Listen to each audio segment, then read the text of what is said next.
പ്രിയപ്പെട്ട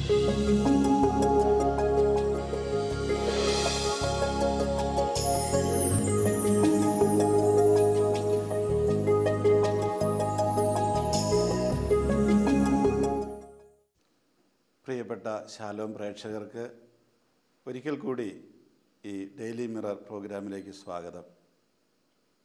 ഇന്നത്തെ നമ്മളുടെ ചിന്താവിഷയം വിശുദ്ധ ലൂക്കായുടെ സുവിശേഷം 21-ാം അധ്യായത്തിൽ പറയുന്ന ചില കാര്യങ്ങളെക്കുറിച്ചാണ്. ആ 21-ാം അധ്യായം മനുഷ്യപുത്രൻ്റെ പുനരാഗമനത്തെക്കുറിച്ച്, രണ്ടാമത്തെ ആഗമനത്തെക്കുറിച്ചൊക്കെയാണ് പറയുന്നത്. അവിടെ പറയുന്ന ഒരു കാര്യം പ്രത്യേകം നമ്മുടെ ശ്രദ്ധയിൽ പെടേണ്ടതുണ്ട്. ഇങ്ങനെ ഈ കർത്താവിനെ കണ്ടുമുട്ടാനായിട്ട് കാത്തിരിക്കുന്നവരുടെ മനോഭാവം എങ്ങനെയായിരിക്കണം, അല്ലെങ്കിൽ ഏതൊരു രീതിയിലാണ് ആ കാത്തിരിപ്പ് നടത്തേണ്ടത്? ലൂക്കായുടെ സുവിശേഷം 21-ാം അധ്യായം 34 മുതലുള്ള വാക്യങ്ങൾ നമുക്ക് വായിക്കാം. സുഖലോലുപത, മദ്യാസക്തി, ജീവിത വ്യഗ്രത എന്നിവയാൽ നിങ്ങളുടെ മനസ്സ് ദുർബലമാവുകയും ആ ദിവസം ഒരു കെണി പോലെ പെട്ടെന്ന് നിങ്ങളുടെ മേൽ വന്നു വീഴുകയും ചെയ്യാതിരിക്കാൻ ശ്രദ്ധിക്കുവിൻ. എന്തെന്നാൽ ഭൂമുഖത്ത് ജീവിക്കുന്ന എല്ലാവരുടെയും മേൽ അത് നിപതിക്കും. സംഭവിക്കാനിരിക്കുന്ന ഇവയിൽ നിന്നെല്ലാം രക്ഷപ്പെട്ട് മനുഷ്യപുത്രൻ്റെ മുമ്പിൽ പ്രത്യക്ഷപ്പെടാൻ വേണ്ട കരുത്ത് ലഭിക്കാൻ സദാ പ്രാർത്ഥിച്ചുകൊണ്ട് ജാഗരൂകരായിരിക്കുവിൻ. 2-3 കാര്യങ്ങൾ നമ്മൾ ഉപേക്ഷിക്കേണ്ടതായിട്ടുണ്ട് എന്ന് ലൂക്കാ സുവിശേഷകൻ കർത്താവിൻ്റെ വാക്കുകൾ ഉദ്ധരിച്ചുകൊണ്ട് പറയുകയാണ്. രണ്ടാമത്തെ വരവിൽ നമ്മളവിടുത്തെ കണ്ടുമുട്ടണമെങ്കിൽ എങ്ങനെയായിരിക്കണം? ഞാനിങ്ങോട്ട് പോരുന്നതിന് മുമ്പായിട്ട് 1-2 പേര് എന്നോട് ചോദിച്ചു, ഈ കർത്താവിൻ്റെ രണ്ടാമത്തെ വരവ് അതെങ്ങനെയാണ് നമ്മൾ മനസ്സിലാക്കേണ്ടത്? വാസ്തവത്തിൽ നമ്മൾ മരിക്കുന്നതോടുകൂടി നമ്മുടെ വിധി പ്രസ്താവമൊക്കെ കഴിഞ്ഞില്ലേ? അന്ന് നമ്മൾ ഈശോയെ കണ്ടുമുട്ടുകയില്ലേ? പിന്നെ എന്തിനാ രണ്ടാമതൊരു വരവിൽ ഒരു കണ്ടുമുട്ടൽ ആവശ്യമുണ്ടോ എന്ന് പറയുമ്പോൾ നമ്മൾ ഓർക്കണം, മരണശേഷം വരാൻ പോകുന്ന ഇങ്ങനെയുള്ള കാര്യങ്ങളെക്കുറിച്ചെല്ലാം സാങ്കേതികമായ ചില പദങ്ങളൊക്കെ ഉപയോഗിച്ച്, മാനുഷികമായ സങ്കേതങ്ങൾ ഉപയോഗിച്ചൊക്കെ പറയാൻ പറ്റുകയുള്ളൂ. അതുകൊണ്ടാണ് ഇങ്ങനെയൊക്കെ പറയുന്നത്. ഈ രണ്ടാമത്തെ വരവിൽ എന്താ സംഭവിക്കുന്നത്? നമ്മളെല്ലാവരും, മരിച്ചവരും ജീവിച്ചിരിക്കുന്നവരും എല്ലാവരും പരസ്പരം തിരിച്ചറിയുന്നു ഇതാണ് ഓരോരുത്തരുടെയും സ്ഥിതിയെന്ന്. ദൈവസ്നേഹത്തിൽ പൂർണ്ണരായിരിക്കുന്ന വ്യക്തികൾ അവർ സ്വർഗത്തിലാണ്. ദൈവത്തിൽ നിന്ന് പൂർണ്ണമായിട്ടും വിച്ഛേദിക്കപ്പെട്ട വ്യക്തികൾ അവർ നരകത്തിലാണ്. ഇനി കുറേ പേരാവട്ടെ ശുദ്ധീകരണ സ്ഥലം എന്ന് പറയുന്ന അവസ്ഥയിൽ അവർ പൂർണ്ണ വിശുദ്ധി പ്രാപിച്ചിട്ടില്ല.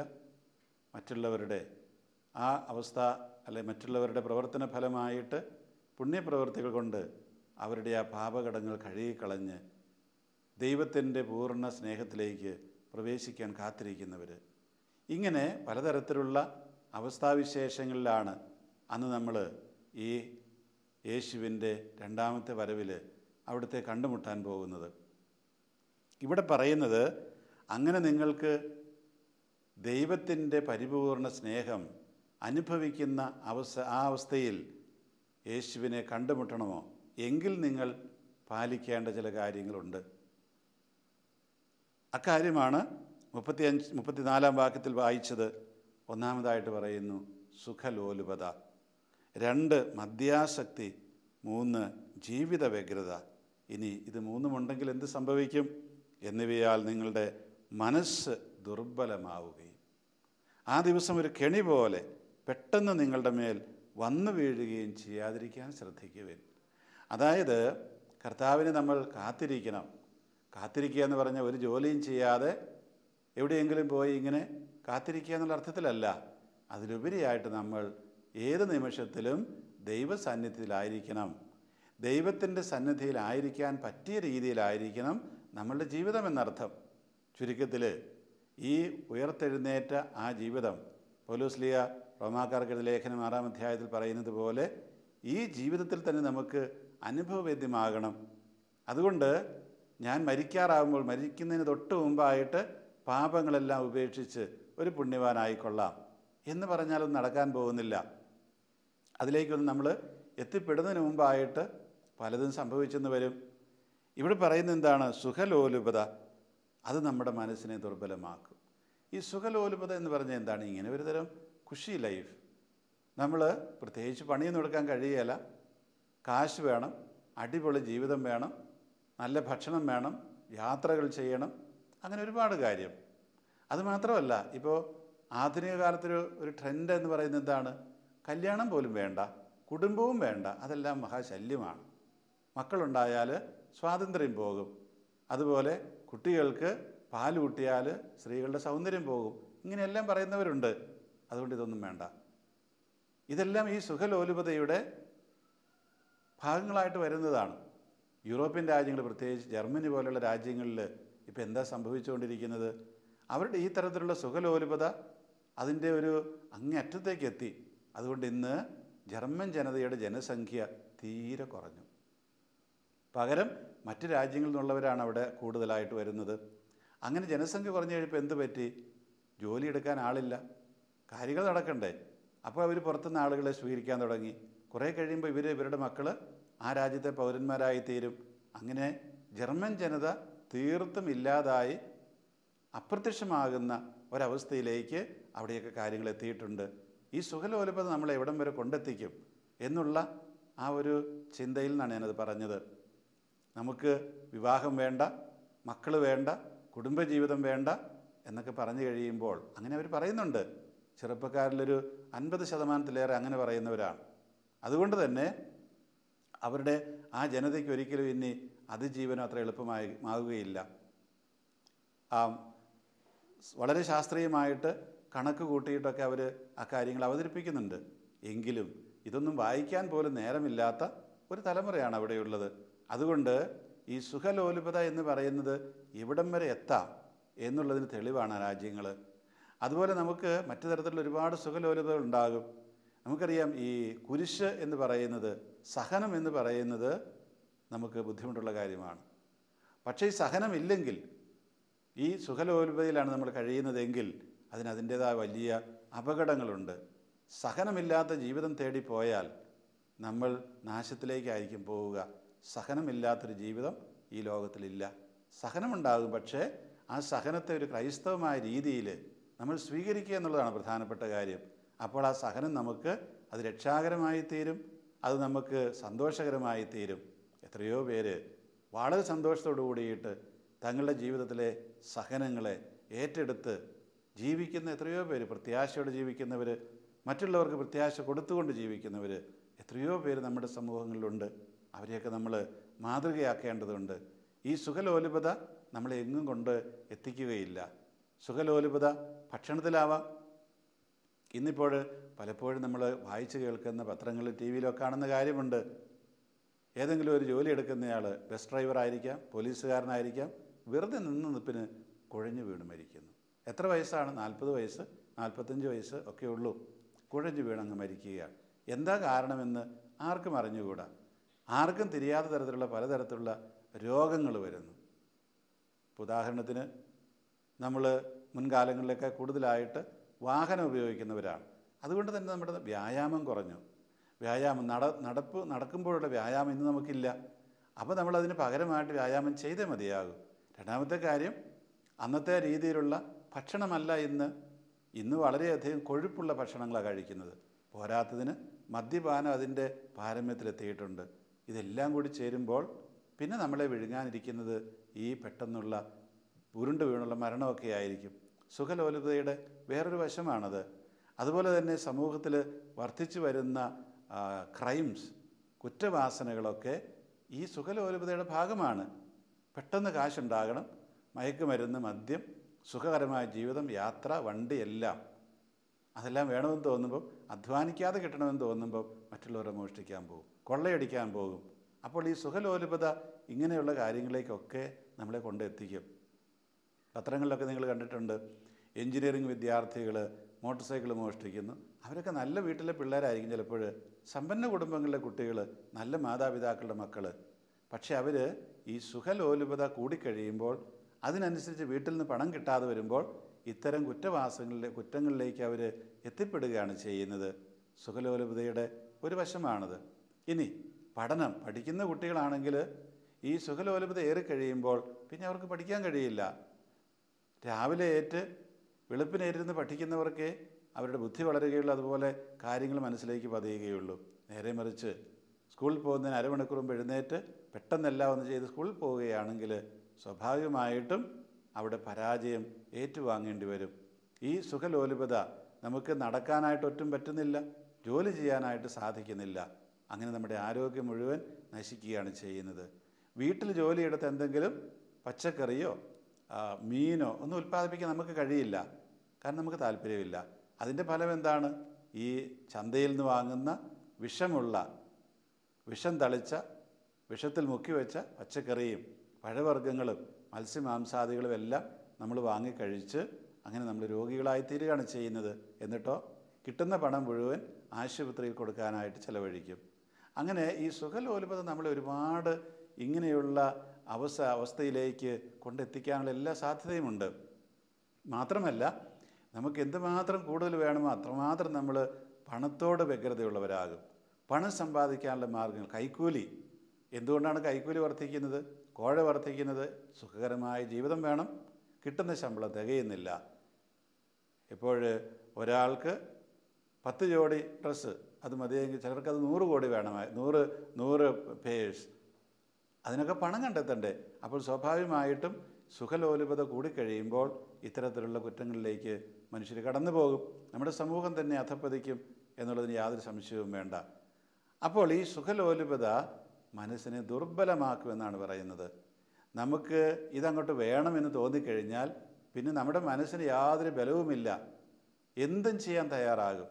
മദ്യത്തിനടിപ്പെട്ട ഒരാൾ, മയക്കുമരുന്നിനടിപ്പെട്ട ഒരാൾ, പോർണോഗ്രാഫിക്കും വ്യഭിചാരവൃത്തിക്കും അടിപ്പെട്ട ഒരാൾ അവിടെ എന്തുമാത്രം വേണമെങ്കിലും കൊടുക്കുവാനായിട്ട് തയ്യാറാകും. ഒരു ചെറിയ ഡോസ് മയക്കുമരുന്നിന് വേണ്ടിയിട്ട് 1000, 2000, 5000 കൊടുക്കാൻ യാതൊരു മടിയും കാണുകയില്ല. അതുപോലെ തന്നെ മദ്യത്തിന് ഒന്നുമില്ലെങ്കിലും ഏറ്റവും മുന്തിയ മദ്യങ്ങൾ കൂട്ടുകാരോടൊത്തുകൂടി കുടിക്കുന്ന മനുഷ്യർ, ഒരു നിയന്ത്രണവും ഇല്ലാതെ.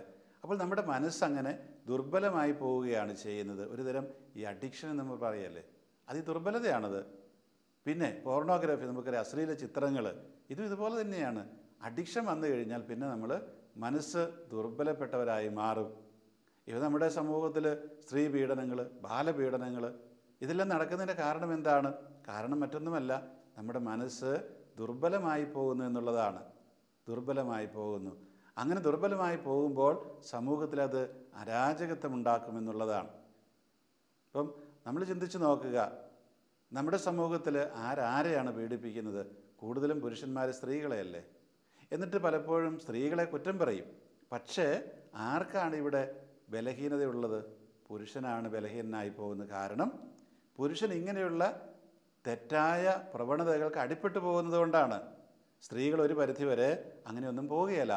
അവർ സുഖലോലുപത കുറേ കാണുമായിരിക്കും, എങ്കിൽ പോലും അത്രയധികം ഉണ്ടാകണമെന്നില്ല.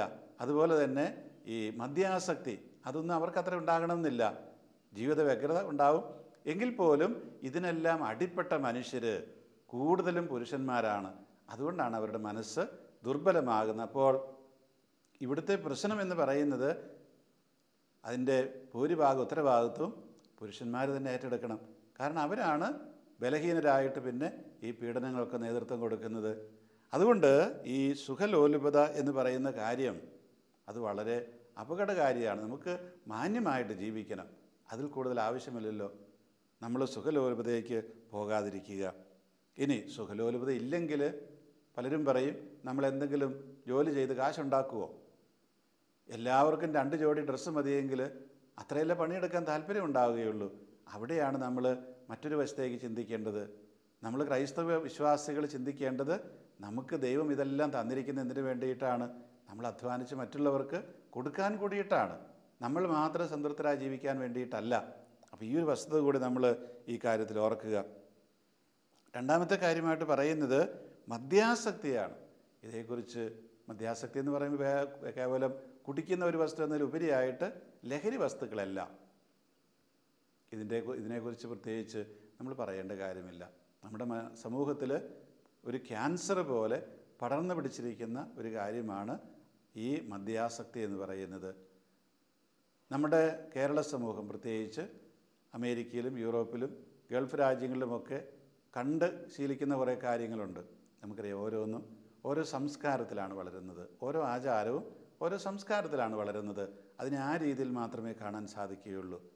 കേരളത്തിൽ മദ്യപാനം നടത്തുന്നതും യൂറോപ്പിൽ മദ്യപാനം നടത്തുന്നതും തമ്മിൽ വ്യത്യാസമുണ്ടോ എന്ന് നമ്മൾ തന്നെ ചിന്തിച്ച് നോക്കുക.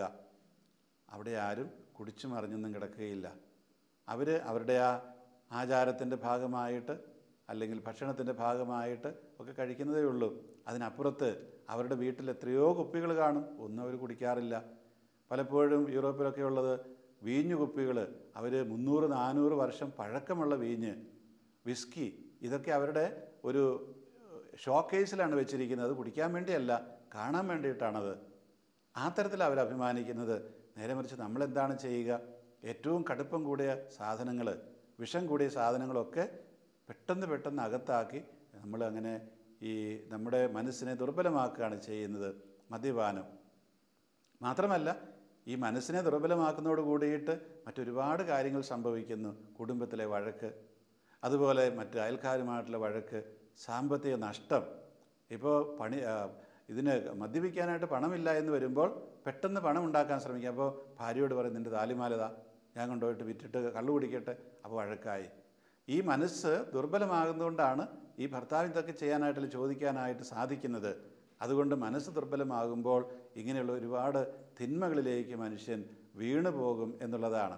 മാത്രമല്ല, കൂട്ടുകൂടി മദ്യപിച്ച് എല്ലാവരുടെയും മനസ്സ് ദുർബലമായി തീരുമ്പോൾ സംഭവിക്കുന്ന എന്താണ്? പരസ്പരം വഴക്കുണ്ടാകാം, കുത്തിക്കൊല നടക്കാം, അല്ലെങ്കിൽ പണം മോഷ്ടിച്ചു കൊണ്ടുപോകാം. ഇങ്ങനെയുള്ള ഒരുപാട് കാര്യങ്ങളുണ്ട്. അതിലേക്കൊക്കെ ഈ മദ്യാസക്തി നമ്മളെ കൊണ്ടുപോകും. അതുപോലെ മയക്കുമരുന്നിൻ്റെ കാര്യം പറയണ്ട. കാരണം മനുഷ്യനെ പിശാചാക്കി മാറ്റുന്ന ഒന്നാണത്. കഞ്ചാവ് കഴിച്ചിട്ട് ഇരിക്കുന്നവരുടെ വികൃതികൾ നിങ്ങൾ കണ്ടിട്ടുണ്ടാവും. അതൊക്കെ എന്തുകൊണ്ടാണ്? നമ്മുടെ മനസ്സിനെ മാത്രമല്ല, ആകപ്പാട് നമ്മുടെ അവസ്ഥാവിശേഷത്തെ തന്നെ അത് മാറ്റിമറിക്കും എന്നുള്ളത് കൊണ്ടാണ്.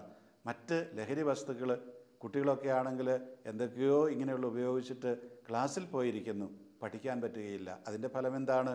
അതിൻ്റെ ഫലം പണനഷ്ടം മാത്രമല്ല, അവർ വീട്ടിൽ നിന്ന് പോയി കട്ടെടുക്കും പണം, കടം മേടിക്കും പണം, കയ്യിൽ കിട്ടുന്ന സാധനങ്ങളൊക്കെ വിറ്റ് കാശുണ്ടാക്കും. അതിന് പുറമെ എന്താണ് സംഭവിക്കുക?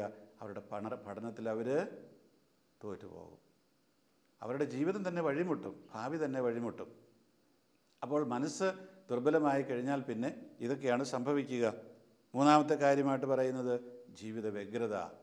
ചിലരെ സംബന്ധിച്ച് വലിയ വ്യഗ്രതയാണ്. അയ്യോ, ഞാൻ എന്ത് ചെയ്യും, എങ്ങനെ ജീവിക്കും? പണമില്ല, എനിക്ക് വിദ്യാഭ്യാസമില്ല, സ്വത്തില്ല, ഭാര്യയ്ക്ക് രോഗമാണ്, കുട്ടികൾക്ക് രോഗമാണ്. ഇങ്ങനെയൊക്കെ വ്യഗ്രതപ്പെട്ട് കഴിയുന്നവരുണ്ട്.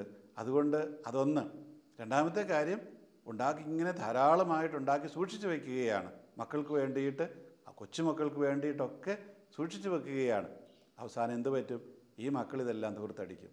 അല്ലെങ്കിൽ അവർ പറയും, ഞങ്ങൾക്കിതൊന്നും വേണ്ട, ഞങ്ങൾക്ക് നല്ല ജോലി, ഞങ്ങൾ പോവുകയാണെന്ന് പറഞ്ഞ് അവർ പോകും. അപ്പോൾ ഈ ജീവിത വ്യഗ്രതയ്ക്കൊക്കെ ഒരു പരിധി വേണം. അവിടെ എന്താണ് നമ്മൾ ചെയ്യേണ്ടത്?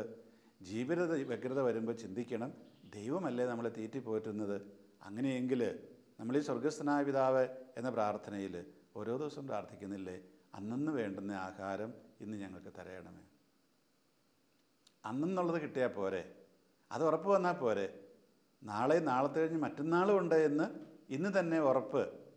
നാളത്തെ ഉണ്ട് എന്ന് ഉറപ്പുണ്ടെങ്കിൽ ഇതേക്കുറിച്ച് ഉറപ്പ് കിട്ടേണ്ട കാര്യമില്ലല്ലോ. അപ്പോൾ നമുക്ക് ദൈവത്തിൽ വിശ്വസിക്കാൻ കഴിയുക. ഒരുപാട് ജീവിത വ്യഗ്രത, പ്രത്യാശയില്ലാത്ത ജീവിതം, അതൊന്നും നമുക്ക് ഉപകാരപ്പെടുകയില്ല. നമ്മുടെ മനസ്സിനെ നമ്മൾ ദുർബലമാക്കുകയേ ചെയ്യുകയുള്ളൂ. മക്കളെക്കുറിച്ചുള്ള വലിയ ആശങ്കകളുള്ളവർ ഒരുപാടുണ്ട് മക്കളെക്കുറിച്ച്. പക്ഷേ ആ ആശങ്കകളും അതൊന്നും അവർക്ക് എന്തെങ്കിലും ക്രിയാത്മകമായിട്ട് ചെയ്തു കൊടുക്കാൻ സഹായകമാവുകയില്ല. നമുക്കറിയാം, നമ്മൾ എന്തെല്ലാം ചെയ്താലും മക്കൾ ധാർമ്മികതയിൽ, ദൈവവിശ്വാസത്തിൽ വളർന്നു വന്നില്ലെങ്കിൽ അതൊന്നും അവർക്ക് പ്രയോജനപ്പെടുകയില്ല. അതുകൊണ്ട് ജീവിത വ്യഗ്രതയിൽ, നമ്മൾ കുട്ടികളെ പഠിപ്പിക്കാനുള്ള വ്യഗ്രതയിൽ അവരെ സ്വാഭാവികമായിട്ടും പള്ളിയിൽ പോലും പോകണ്ട എന്ന് പറഞ്ഞിട്ട് എൻട്രൻസിനും ട്യൂഷനും ഒക്കെ വിടുന്നവർ ഓർക്കുക, അതിലൂടെയെല്ലാം ഈ കുട്ടികളുടെ മനസ്സിനെ ബലഹീനമാക്കുകയായിരിക്കും ചെയ്യുക. ധാർമ്മികത ഇല്ലാതെ വരുമ്പോൾ മനസ്സ് തീർത്തും ബലഹീനമാകും. എന്തും ചെയ്യാൻ ആ കുട്ടികൾ മടിക്കുകയില്ല. ആ രീതിയിലേക്ക് എത്തുമ്പോൾ ഒരുപക്ഷെ ഈ മാതാപിതാക്കന്മാരെ തന്നെ അവർ തള്ളിപ്പറയുകയും അവരെവിടെയെങ്കിലും വൃദ്ധമന്ദിരത്തിൽ കൊണ്ടുപോയി ആക്കുകയും ചെയ്യും. അതൊക്കെ ഇന്ന് ധാരാളമായിട്ട് നടക്കുന്നതായിട്ട് നമുക്കറിയാം. ഇങ്ങനെ നമ്മൾ കർത്താവിൻ്റെ രണ്ടാമത്തെ വരവിൽ അവിടുത്തെ കണ്ടുമുട്ടാനായിട്ട് ഒരുങ്ങുമ്പോൾ നമ്മളുടെ മനസ്സ് ബലമുള്ളതായിരിക്കണം, ബലഹീനമായി പോകരുത്. ബലമുള്ളതാകണമെങ്കിൽ സുഖലോലുപതയിൽ നമ്മൾ ശ്രദ്ധിക്കുന്നത് കുറച്ച് വയ്ക്കണം. മദ്യാസക്തി, ലഹരി ഉപയോഗം വേണ്ട. അതുപോലെ ജീവിത വ്യഗ്രതയിൽ നമ്മൾ ദൈവത്തിൽ ആശ്രയിക്കുക. ഞാൻ എന്നിൽ ആശ്രയിച്ചാൽ അതുകൊണ്ട് മാത്രം കാര്യങ്ങളെല്ലാം ഭംഗിയാകും എന്ന് വിചാരിക്കേണ്ട കാര്യമില്ല. മാത്രമല്ല, ഇങ്ങനെ ദുർബലമായിരിക്കുന്ന അവസ്ഥയിൽ ഒരു കെണി പോലെ ആ ദിവസം പെട്ടെന്ന് നിങ്ങളുടെ മേൽ ചാടി വീഴും. ഒരു കെണി പോലെ ഈ ദുർബലമായിരിക്കുന്ന അവസ്ഥയിൽ അല്പം കൂടി ശക്തി പ്രാപിച്ചൊന്നും അതിനെ നേരിടാനുള്ള ഒരവസരം, അവസ്ഥാവിശേഷം നമുക്കുണ്ടായിക്കൊള്ളണമെന്നില്ല. ഏത് ചാടി വീഴുമെന്നായി പറയുന്നത്? ആ ദിവസം കർത്താവിൻ്റെ രണ്ടാമത്തെ വരവെന്ന് പറഞ്ഞത് അത് ഇവിടെ ഒരു പക്ഷേ വിശുദ്ധ ബൈബിളിൽ അവരുദ്ദേശിക്കുന്ന കർത്താവിൻ്റെ രണ്ടാമത്തെ വരവ് തന്നെയായിരിക്കാം. പക്ഷെ നമുക്കറിയാം അത് നമ്മുടെ മരണമാണ്. നമ്മുടെ മരണത്തോട് കൂടിയിട്ട് നമുക്ക് ചെയ്യാവുന്ന കാര്യങ്ങളുടെ എല്ലാം അന്ത്യമായി തീരുകയാണ്. പിന്നെ നമുക്കൊന്നും ചെയ്യാനില്ല, ബാക്കിയുള്ളവർക്ക് എന്തെങ്കിലും ചെയ്യാനുണ്ടാകും. അതുകൊണ്ട് ഏറ്റവും സുനിശ്ചിതമായിട്ടുള്ള തീർച്ചയായിട്ടുള്ള കാര്യമാണ് മരണം എന്ന് പറയുന്നത്. മരിക്കാത്തവർ ഈ ലോകത്തിൽ ആരും കാണുകയില്ല. അങ്ങനെയെങ്കിൽ അത്രയും നിശ്ചയമുള്ളൊരു കാര്യത്തിന് വേണ്ടിയിട്ട് നമ്മൾ ഒരുങ്ങുമ്പോൾ നമ്മുടെ മനസ്സ് ബലമുള്ളതായിരിക്കേണ്ടേ? പിന്നെ വരും ലോകം എന്നൊന്നുണ്ട് എന്ന് വിശ്വസിക്കാത്തവരെ സംബന്ധിച്ച് ഇതിലൊന്നും വലിയ കഥയുണ്ടാകണമെന്നില്ല. നേരെ മറിച്ച് നമ്മൾ ക്രൈസ്തവർ തീർച്ചയായിട്ടും മറുലോകമുണ്ട്, അതേക്കുറിച്ച് നമുക്ക് വ്യക്തമായിട്ടുള്ള കാഴ്ചപ്പാടുകൾ കർത്താവ് തന്നിട്ടുണ്ട്. അതില്ല എന്ന് നമ്മളാരും വിശ്വസിക്കാൻ പറ്റില്ല, ഉണ്ട്. ആ ഉള്ള ലോകത്തെക്കുറിച്ച് നമുക്കുള്ള ചിന്തകൾ യഥാർത്ഥത്തിൽ നമ്മളിൽ എപ്പോഴും ഉണ്ടായിരിക്കണം എന്ന് മാത്രമാണ് ആവശ്യപ്പെടുന്നത്. നമ്മൾ ഇപ്പം മരിക്കുമെന്ന് തോന്നുകയാണെങ്കിൽ എല്ലാം ഒരുങ്ങിയിട്ടേ മരിക്കുകയുള്ളൂ. നേരെ മറിച്ച് അങ്ങനെ ഒരു അവസരമൊന്നും കിട്ടണമെന്നില്ല. പെട്ടെന്ന് മരണം ഏത് നിമിഷവും നമ്മൾ മേൽ ചാടി വീണു എന്ന് വരാം, ഒരു കെണി പോലെ. എന്താ കെണി എന്ന് പറഞ്ഞാൽ? കെണി എന്ന് പറയുന്നത് അതിൽ പെട്ടുപോയാൽ പിന്നെ ഊരിയെടുക്കാൻ പറ്റില്ല. ഈ മലബാറിലൊക്കെ ഞങ്ങൾ കുടിയേറിയ കാലത്ത് കെണികൾ വയ്ക്കുമായിരുന്നു. എന്തിന്? പക്ഷിയെ പിടിക്കാൻ, അതുപോലെ കൊച്ചു കൊച്ചു മൃഗങ്ങളെയൊക്കെ പിടിക്കാനായിട്ട് കെണികൾ വയ്ക്കുമായിരുന്നു. പണ്ടൊക്കെ ഈ കാവിക്കൂട് എന്ന് പറഞ്ഞൊരു സാധനമുണ്ട്. കാവിക്കൂട് ഒരുതരം പക്ഷിയുണ്ട്, കാവി പക്ഷി. അത് ഈ കരികലപ്പട പോലെ ഇരിക്കുന്ന പക്ഷികൾ കാട്ടിൽ, കൊച്ചു കൊച്ചു കാടുകളിലൊക്കെ അവർ ജീവിക്കുക. അവിടെ കൊണ്ടിട്ട് ഇത് കിളിച്ച് വെക്കും. എന്നിട്ട് അതിനകത്തൊരു ചെറിയൊരു ഇരയുടെ അംശം വെക്കും, മണ്ണിരയുടെ അംശം. ഇത് ഈ പക്ഷികൾ ഇത് തിന്നാൻ കയറും. അത് കൊത്തിക്കഴിയുമ്പോൾ ആ കൂട് വീഴും, പിന്നെ അവർക്ക് പുറത്തു പോകാൻ പറ്റില്ല. അപ്പോൾ നമ്മളങ്ങനെ ഒരു കെണിയിൽപ്പെട്ട പോലെയാകും. അല്ലെ നമുക്കറിയാം ഈ എലിപ്പെട്ടി, എലിക്കെണി ഇതൊക്കെയുണ്ട്. ആ എലിയെ പിടിക്കാൻ വേണ്ടിയിട്ട്, കൊല്ലാൻ വേണ്ടിയിട്ടാണ്. അതുമല്ലെങ്കിൽ ഇച്ചിരിയുടെ വലിയ മൃഗങ്ങളെ പിടിക്കാനായിട്ട് കമ്പി കൊണ്ട് കെണി ഉണ്ടാക്കുമായിരുന്നു. പലപ്പോഴും ഈ കമ്പി കൊണ്ടുള്ള കെണിയിൽ അവരുടെ കഴുത്ത് തന്നെ മുറിഞ്ഞു പോകും. അത്രേ ശക്തമായിട്ടായിരിക്കും അതിൻ്റെ നിർമ്മാണം. ചുരുക്കത്തിൽ ഇങ്ങനെയുള്ള കെണികളിലൊക്കെ നമ്മൾ പെട്ടുപോകും. ഒരു കെണി പോലെ വരും, പിന്നെ നമുക്കതിൽ നിന്ന് രക്ഷപ്പെടാൻ കഴിയുകയില്ല എന്ന് മാത്രമേ അതിനർത്ഥമുള്ളൂ. നമുക്ക് രക്ഷപ്പെടാൻ കഴിയില്ല, സ്വയം രക്ഷപ്പെടാൻ കഴിയില്ല, ബാക്കിയുള്ളവരുടെ സഹായം കൂടാതെ. അതുകൊണ്ട് അങ്ങനെ വരാതിരിക്കാനായിട്ട് ശ്രദ്ധിക്കുക. എന്തെന്നാൽ ഭൂമുഖത്ത് ജീവിക്കുന്ന എല്ലാവരുടെയും മേൽ അത് നിപതിക്കും. ഇത് നമ്മൾ ഓർക്കുക. ഭൂമുഖത്തുള്ള എല്ലാവരുടെ മേലും ഇത് നിപതിക്കും. അതുകൊണ്ട് 36 വാക്യം പറയുന്നു, സംഭവിക്കാനിരിക്കുന്ന ഇവയിൽ നിന്നെല്ലാം രക്ഷപ്പെട്ട് മനുഷ്യപുത്രൻ്റെ മുമ്പിൽ പ്രത്യക്ഷപ്പെടാൻ വേണ്ട കരുത്ത് ലഭിക്കാൻ സദാ പ്രാർത്ഥിക്കുക. പ്രാർത്ഥനയിൽ നമ്മൾ പിന്നാക്കം പോകാതിരിക്കുക. മനുഷ്യപുത്രനെ നമുക്ക് നേരിടണമെങ്കിൽ മനസ്സിന് ശക്തി ഉണ്ടായിരിക്കണം. അതായത് ധൈര്യത്തോടു കൂടിയിട്ട് എഴുന്നേറ്റ് നിൽക്കാൻ കഴിയണം. കർത്താവിനെ കാണുമ്പോൾ ബലഹീനരായിട്ട് ഓടി ഒളിക്കാൻ നമുക്ക് ഇടവരാതിരിക്കട്ടെ. നമ്മൾ ഓരോരുത്തരും ഒരുങ്ങുക, പ്രാർത്ഥനയിൽ നിരന്തരം വ്യാപരിക്കുക.